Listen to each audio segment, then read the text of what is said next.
কি ঘটলো গত দুদিন দেশে?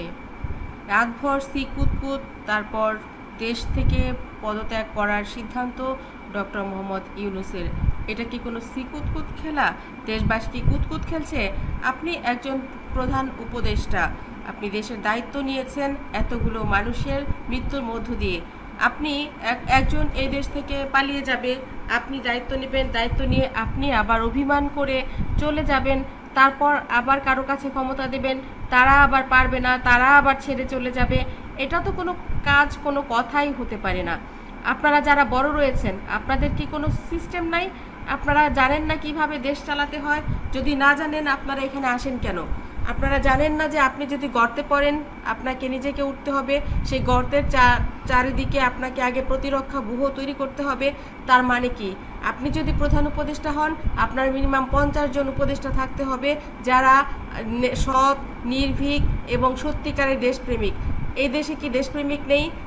যাদের ক্ষমতা রয়েছে, যারা অতীতে কাজ করেছে, যাদের অভিজ্ঞতা রয়েছে, আপনাদের তো উচিত ছিল ক্ষমতায় এসে আগে সেই অভিজ্ঞ, সে যে দলেরই হোক, ভালো মানুষ এবং অতীতে 50 বছর ধরে ক্ষমতায় ছিল, সেই মানুষগুলোকে খুঁজে বের করে আপনাদের চারপাশে নেওয়া এবং তাদেরকে নিয়ে কিভাবে চালাতে হবে দেশ, সেটা তৈরি করা।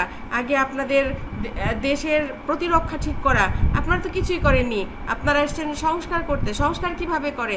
আপনারা যদি সেই মানুষগুলোকেই না তৈরি করতে পারেন, আপনার পাশে যদি সেই মানুষগুলোই না থাকে, আপনি একা সংস্কার করতে পারবেন? 24 কোটি মানুষ কি একেবারে সব আপনার নিজের লোক হয়ে গেছে মনে করছেন? যেমনটা মনে করেছিল শেখ হাসিনা, যেমনটা মনে করে বেগম খালেদা জিয়া যে 18 কোটি লোক তার? কখনোই না। যে মানুষগুলোকে দিয়ে দেশটাকে শান্ত করা যায়। কোথাও কোথাও বাবা মা কিভাবে শাসন করে সন্তানকে, কখনো সে কঠোর হয়, কখনো সে নরম হয়। আপনারা তো সেই নরম সাদাবেদাই রয়ে গেছেন। সাদাবেদা লোক দিয়ে তো কোনো কিছুই চলে না। নিজেরা সাদাবেদা হয়, তাহলে এখানে কেন এসেছিলেন? আপনার যারা উপদেষ্টা, কিছু আছে আপনাদের বাচ্চা, ওরা কি জানে? পড়াশোনা করেছে কয়েকটা বই, সব পড়াশোনাও এখনো শেষ করেনি। ওরা কি উপদেষ্টা? আপনাদের উচিত ছিল যোগ্য পার্সনদেরকে খুঁজে বের করে তাদেরকে উপদেষ্টা দলে নিয়ে, তাদেরকে বিশাল বড় একটা মন্ত্রী পরিষদের মতো উপদেষ্টা গঠন করে তারপর দেশ চালানো। আপনারা 20-25 জন কোথাকার কি দলে নিয়েছেন, তারপর দল গঠন করেন তো করেন না, তারপর এই করেন সেই করেন, তারপর ছেড়ে দেন। আপনাদেরকে কেউ কিছু বলে না, তাই আপনারা এটা করেছেন।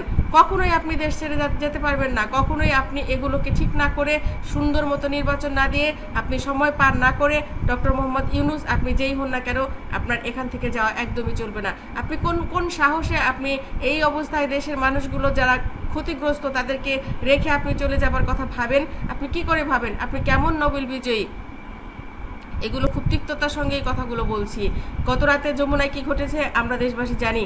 আশা করছি ভবিষ্যতে যে কয়দিন আপনার ক্ষমতা আছে, সে কয়দিন সুন্দরভাবে দেশ পরিচালনা করে তারপর দেশ থেকে বিদায় নেবেন। এটাই হবে আপনার মতো মানুষের যোগ্য কাজ।